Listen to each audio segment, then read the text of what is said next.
Anton Tchekhov, La Mouette. Il y a parfois des idées qui vous tiennent. On pense jour et nuit, par exemple, à la lune. Eh bien, j'ai comme cela ma lune en moi. Jour et nuit, une même idée obstinée me possède. Il faut que j'écrive. Il faut que j'écrive. Il faut que, à peine j'ai terminé une nouvelle, aussitôt il faut, je ne sais pourquoi, que j'en écrive une autre. Puis une troisième. Après la troisième, une quatrième. J'écris sans interruption. Je cours la poste. Je ne peux pas faire autrement.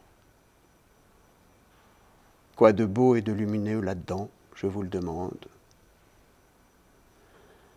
Ah, quelle vie barbare! Tenez, je suis avec vous. Je m'échauffe et cependant, à chaque instant, je me rappelle qu'une nouvelle inachevée m'attend. Je vois un nuage qui ressemble à un piano à queue. Je pense qu'il faudra mentionner quelque part dans un récit qu'un nuage passait qui ressemblait à un piano à queue. Ça sent l'héliotrope. Je m'empresse de fourrer cela dans ma tête. Odeur suave, couleur de veuvage, sans souvenir pour la description d'un soir d'été. Je me pille moi-même et je vous pille au détour de chaque phrase, de chaque mot. Et je me hâte de ranger toutes ces phrases, tous ces mots dans mon garde-manger littéraire. Ça pourrait servir. Quand je m'arrête de travailler, je cours au théâtre, ou bien je vais à la pêche m'y reposer, m'abandonner. Eh bien non. Un lourd boulet de fonte roule déjà dans ma tête, le nouveau sujet. Et déjà ma table m'appelle, et il faut se dépêcher d'écrire, encore écrire. Et toujours ainsi, toujours, et je n'ai pas de répit avec moi-même, et je sens que je dévore ma propre vie, que pour un miel que je distribue je ne sais à qui dans l'espace, je butine le pollen de mes plus belles fleurs, j'arrache les fleurs elles-mêmes, et je piétine les racines. Est-ce que je ne suis pas fou? Est-ce que mes amis et connaissances se conduisent avec moi comme avec un homme sensé? Qu'est-ce que vous gribouillez? Qu'allez-vous nous donner? Toujours pareil, toujours pareil. Et il me semble que cette attention de mes amis, ces louanges, cet enthousiasme, tout cela n'est que tromperie. On me trompe comme un malade, et parfois j'ai peur que quelqu'un qui se serait glissé derrière moi me saute dessus et qu'on m'emmène comme un proprichin dans une maison de fous. Dans les années d'autrefois, mes jeunes années, les meilleures, quand j'ai commencé, mon travail d'écrivain n'était qu'une torture continuelle. Le petit écrivain, surtout quand il ne réussit pas, se sent gauche, maladroit, inutile, les nerfs tendus à fleur de peau. Il rôde irrésistiblement autour des gens qui se mêlent de littérature et d'art, méconnus, inaperçus de tous, craignant de regarder les autres dans les yeux, tout à fait comme un joueur acharné qui n'a pas d'argent. Je ne voyais pas mon lecteur, mais je ne sais pourquoi, il m'apparaissait malveillant, méfiant. Le public m'effrayait, j'en avais peur, et chaque fois que je donnais une nouvelle pièce de théâtre, j'avais le sentiment que les bruns étaient dans une disposition hostile et les blonds d'une froideur indifférente. Oh, quelle horreur! Quelle souffrance c'était!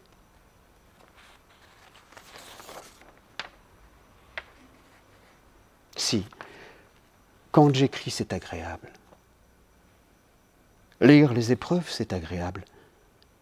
Mais dès la parution, je ne supporte plus rien. Je vois tout de suite que ça n'est pas ça, que je me suis trompé, qu'il ne fallait pas du tout écrire ça. Et je m'énerve, et cela me pèse sur le cœur. Mais le public dit, oui, c'est gentil, plein de talent. C'est gentil, mais très loin de Tolstoï. Ou bien, belle chose, mais père et enfant de Tourgueniev, c'est mieux. Et ainsi, jusqu'au tombeau, tout ne sera jamais que gentil et plein de talent.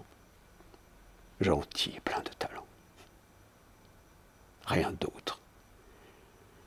Et quand je serai mort, mes amis, en passant devant ma tombe, diront « Ici repose Trigorin.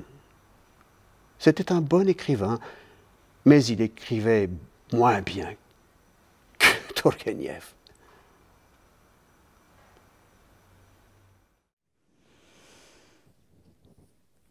La mouette de Tchekhov. Une magnifique histoire de... non pas de femme, alors on pourrait dire c'est ça rejoint les Corneilles, non. Non, c'est la littérature russe qui là aussi, qui m'a nourrie profondément et formatée presque. Jusqu'à aller en résidence d'écriture pendant 3 mois à Moscou, en Russie, où je me suis totalement adonnée à l'âme russe, à leur manière d'aller immédiatement au plus profond d'une relation humaine qui va s'établir pour quelques minutes ou pour toute une vie. On ne sait pas. Mais en tout cas, d'emblée, on y va au plus profond. Et je n'ai fait que vivre avec eux. J'ai rien fait, j'ai rien fichu, j'ai pas écrit, j'ai juste vécu avec eux. Oh. Tchekhov, pour moi, ça a d'abord été pendant des années, des décennies, les nouvelles. Vous le savez, tous mes livres sont des livres de paroles et ils ont tous été joués et remontés au théâtre, parce que c'est des livres de paroles, entre poésie et théâtre, mais on parle, on s'adresse. Donc, mais c'était les nouvelles de Tchekhov. Et il se trouve que j'ai eu une commande théâtrale de Hubert Collat, un metteur en scène qui travaille à Marseille,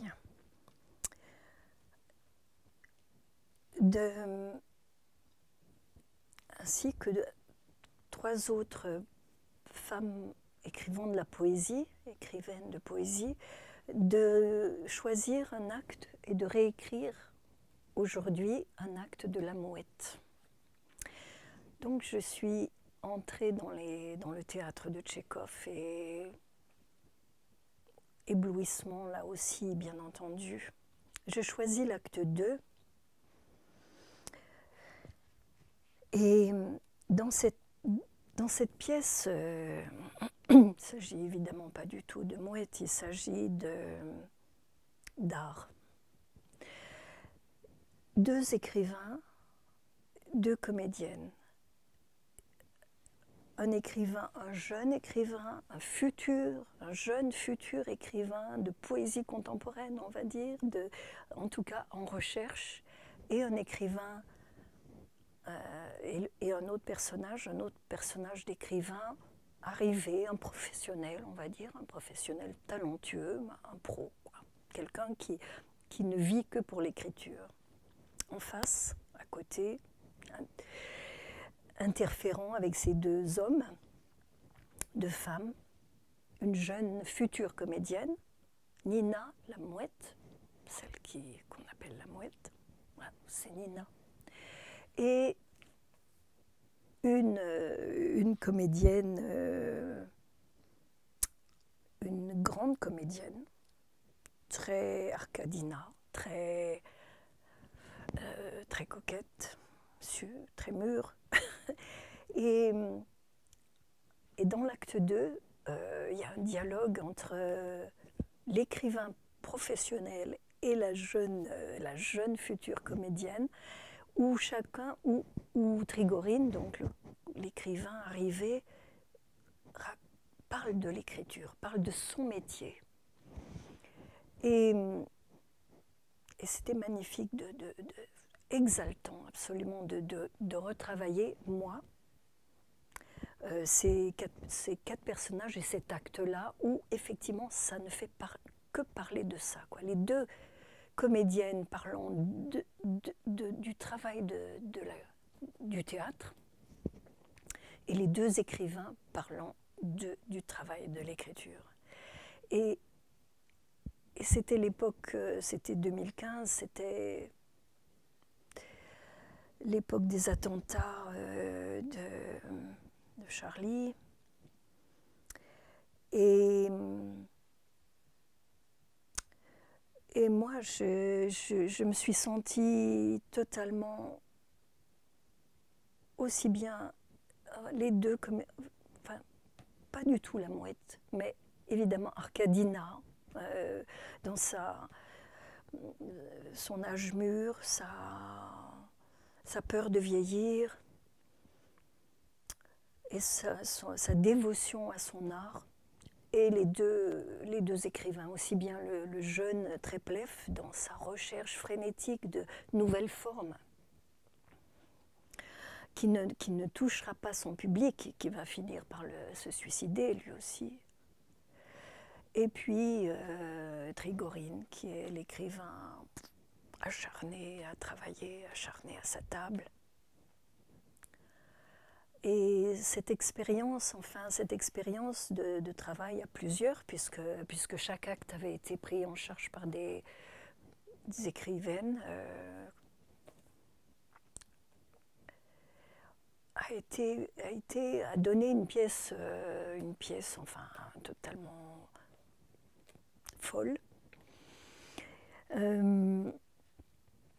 Mais ça a été comme souvent, je sais, c'est pas si souvent, mais comme chaque fois que ça m'est arrivé de travailler sur commande à partir de pièces de théâtre, ce qui fut le cas dès mon premier livre, ça a été des expériences exaltantes et magnifiques.